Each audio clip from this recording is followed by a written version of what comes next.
¿Qué tal, gente? Muy buenos días, ¿cómo están? ¿Cómo les va? Bienvenidos a la radio.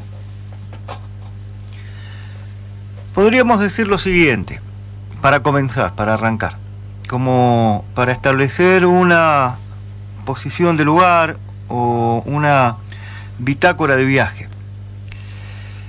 Hoy estamos en una instancia donde podemos verificar la concreción de un proceso político mediante la instrumentación de un modelo de gestión enmarcado dentro de un proyecto ideológico que está llevando adelante una transformación regresiva del rol del Estado municipal con el instrumento o mediante la instrumentación de un ajuste permanente del gasto y de la inversión pública con la finalidad de reorganizar las pautas centrales de la vida cotidiana de nuestra sociedad. Y creo yo que dentro de estos lineamientos generales, como una radiografía tomada desde arriba, como si la filmáramos con un dron de nuestra actualidad, podríamos decir que hemos ingresado en una etapa de profundación y de blanqueo liso y llano de una lucha de clases.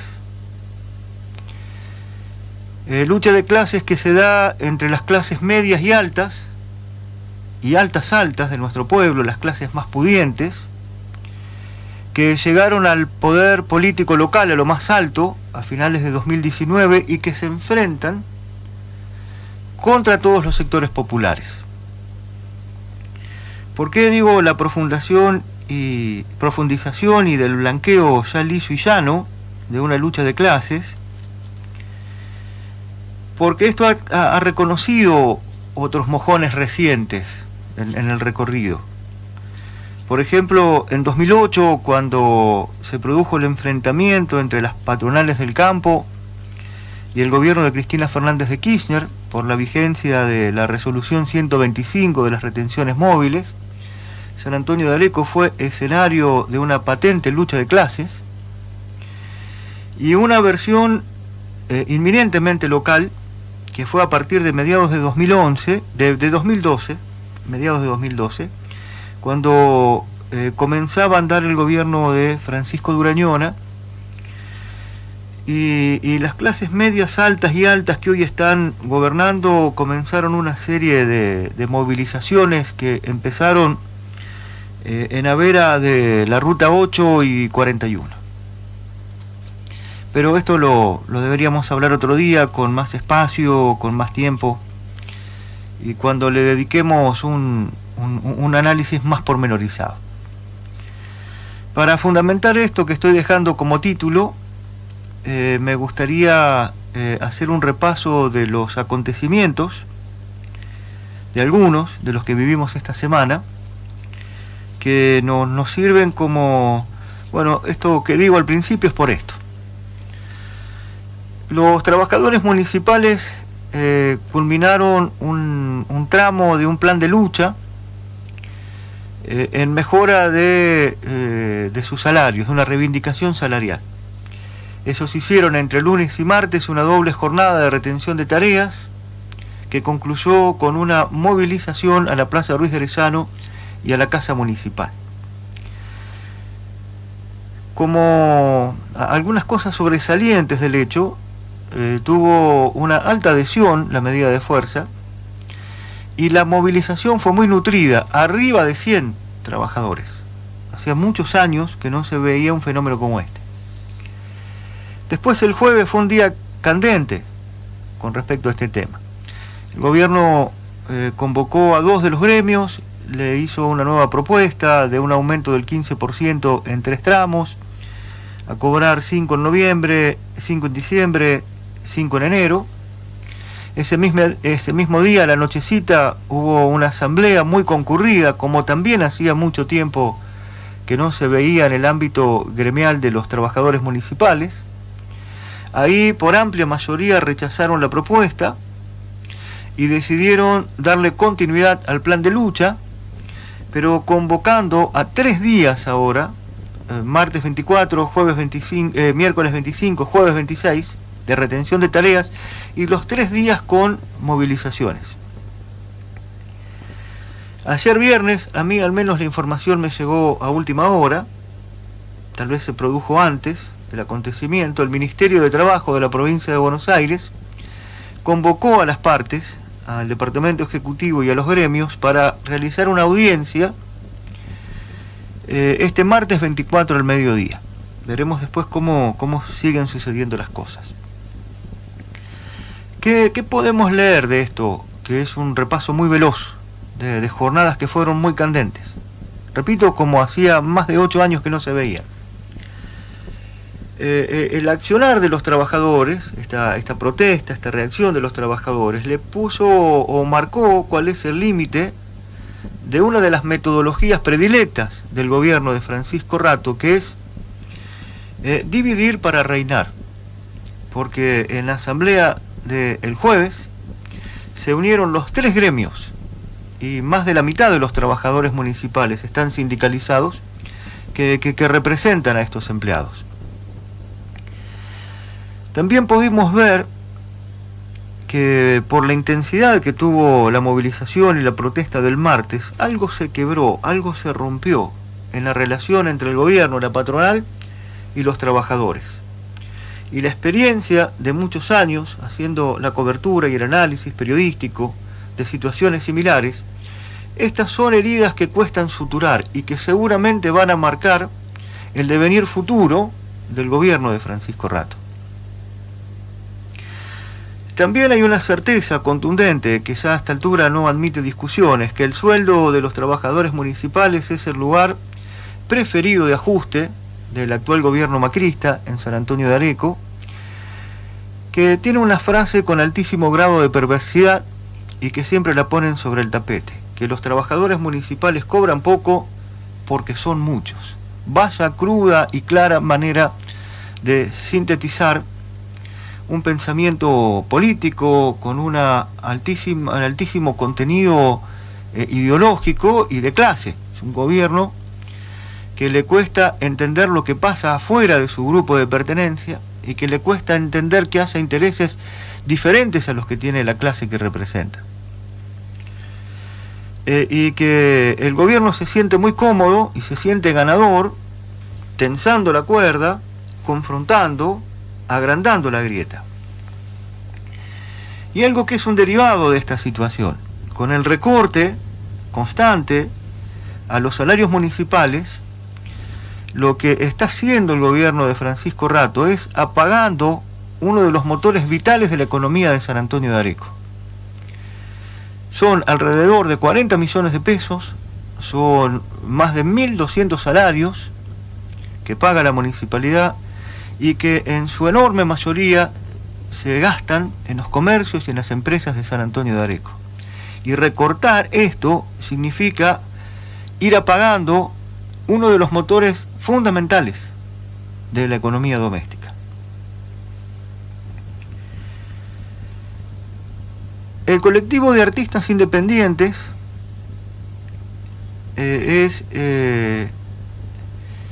deja en evidencia con sus reuniones, con sus manifestaciones, con sus peñas emergentes, ganando el espacio público, dejan también en evidencia otro punto clave de esta actualidad política. Que también la cultura, el fomento de las actividades culturales, que no está bien decir que son alternativas a la cultura gauchesca, porque nuestra cultura es algo mucho más robusto, es un mestizaje de expresiones. Nuestra matriz cultural excede largamente al tradicionalismo, que es un componente destacado, es cierto, pero hay una convivencia, hay un cruce de expresiones culturales, pero que otro punto favorito de este recorte del gasto y de la inversión pública del gobierno macrista apunta a ajustar en el fomento a las actividades culturales que ellos definen como alternativas, que no es alternativa a nada.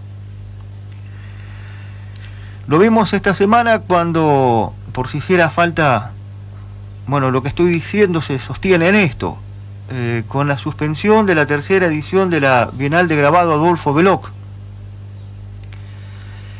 El grabado es una de las especialidades que se enseñan en la Escuela de Arte Gustavo Chertudi. San Antonio de Areco se ha convertido en los últimos años en un centro de referencia internacional de grabado, y además la Municipalidad de San Antonio de Areco es la dueña del legado del patrimonio de Adolfo Belloc. Eso fue una decisión de hace muchos años atrás de un maestro de grabadores de la familia de Belloc. Estos artistas que se han agrupado en un colectivo independiente hicieron el sábado una manifestación de la mejor manera que pueden protestar los artistas, brindando espectáculos.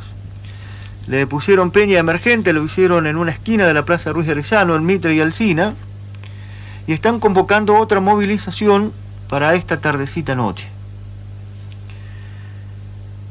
También acá mostraron los límites de esa política de dividir para reinar del gobierno de Francisco Rato, porque se ha constituido la unidad de un abanico muy amplio de artistas. Están agrupados distintos géneros: teatro, circo, música, artes visuales, artes plásticas, etcétera, etcétera, etcétera. Y también están agrupados artistas de distintas edades y de distintas trayectorias, todos adentro de este colectivo de artistas independientes. Y también, esto cuando yo estudiaba se le llamaba semiótica. Ahora, con el avance de nuevas tecnologías y redes sociales, también se le hablaba la polisemia del lenguaje. Bueno, ahora han cambiado los términos. Pero fíjense ustedes que la misma plaza principal, Ruiz de Arellano, es el escenario de dos reclamos populares. Son dos sectores, los trabajadores municipales y el colectivo de artistas independientes, que van ganando el espacio público, que se organizan, que se manifiestan en lucha por los derechos conquistados. Fueron batallas muy grandes para lograr lo que consiguieron, y están dispuestos a defenderlos a través de la organización, de la movilización y del uso del espacio público. Y acá hay un tercer punto que me gustaría tener en cuenta y sumar como fundamento de, no sé, de mi teoría, de mi tesis, de mi postulado, de mis inquietudes, de la radiografía casera, de lo que uno cree que es lo que está pasando en nuestra comunidad, en nuestra sociedad, en materia política, en materia cultural, en materia económica.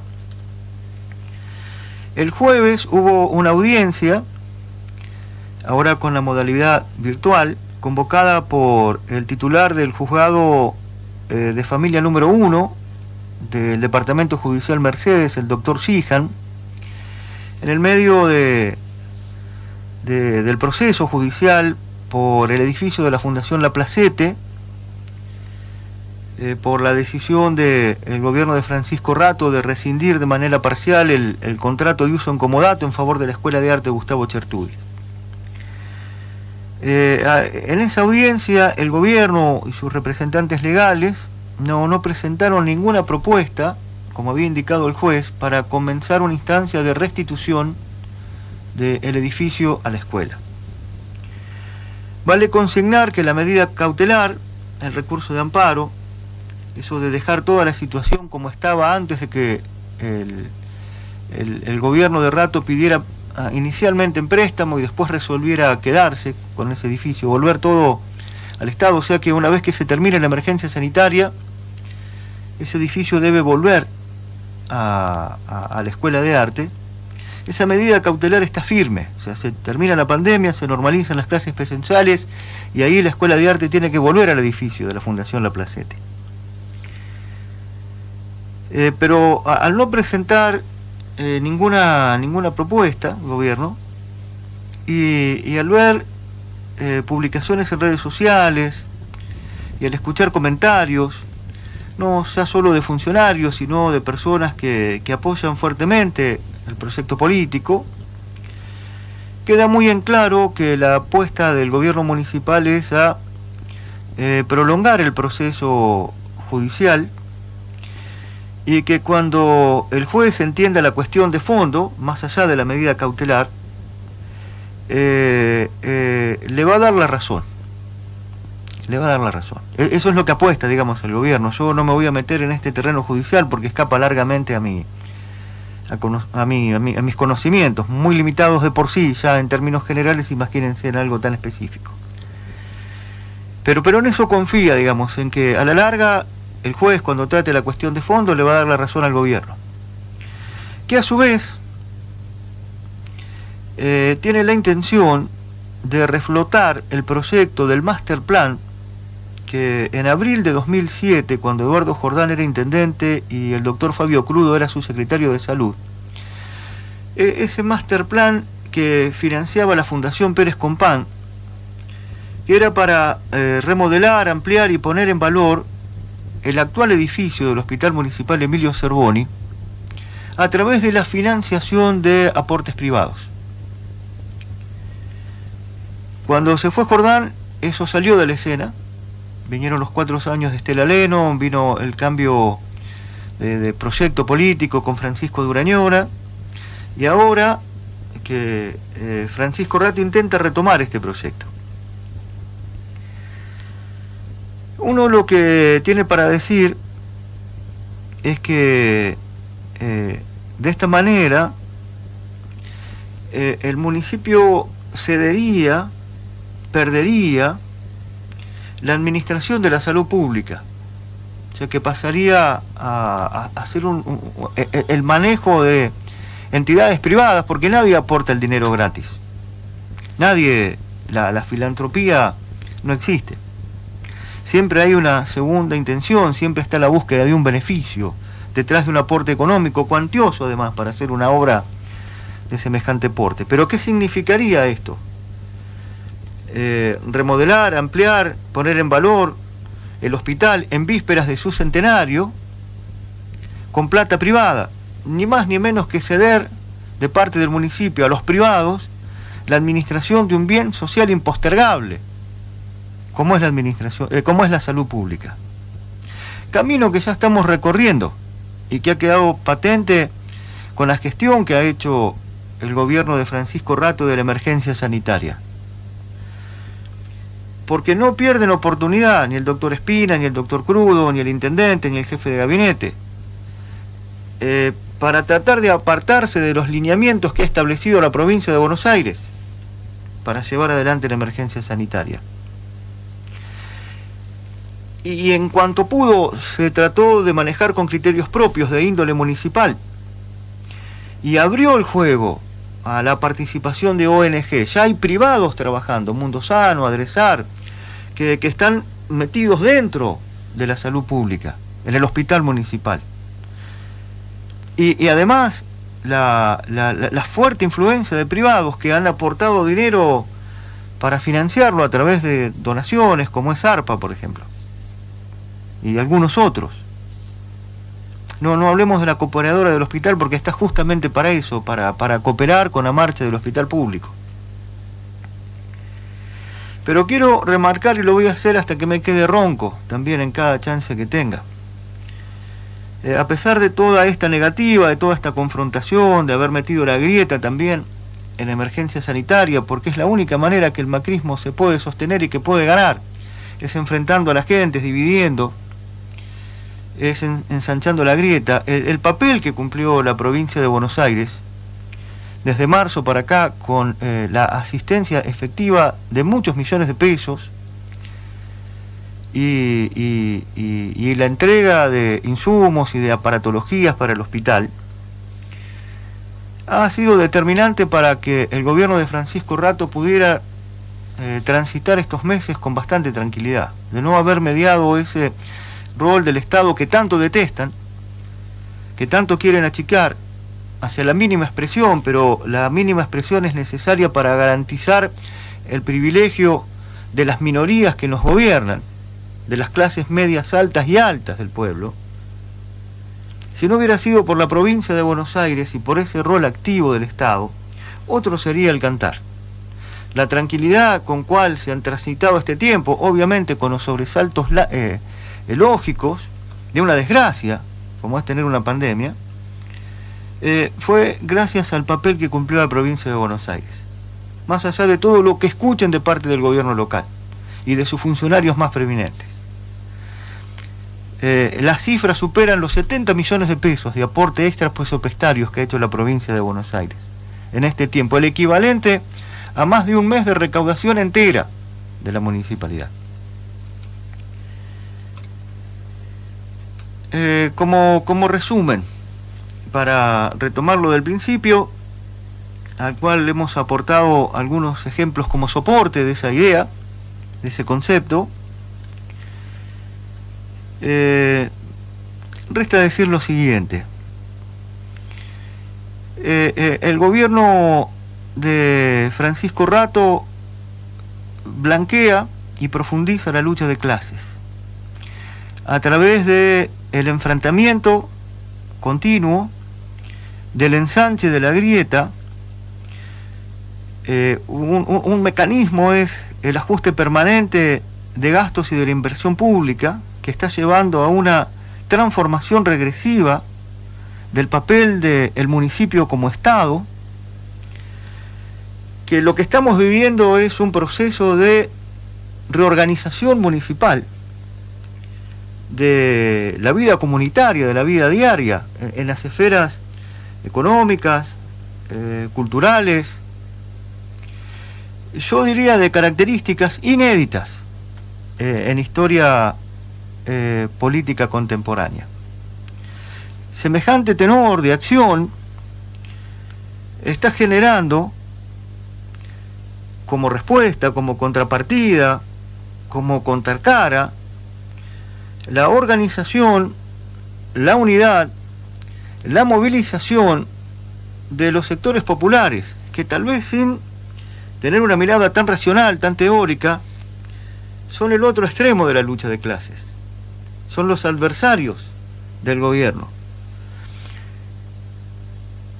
Esta organización, esta unidad, esta movilización, este ganar el espacio público de los sectores populares, también con una dimensión inédita, porque a esto le tendríamos que sumar otros actores, como son las cocinas solidarias y populares que tuvieron un rol protagónico en la etapa más dura de la cuarentena por la pandemia de COVID-19, por la emergencia sanitaria. O le tendríamos que encontrar la unidad que se está generando en los clubes de fútbol que integran la Liga Deportiva, donde también recorta y con quien también se enfrenta el gobierno. Una cosa que es muy extraña. Y le sumamos la comunidad de la Escuela de Arte, Gustavo Chertugui. Bueno, es la respuesta política que generan los sectores populares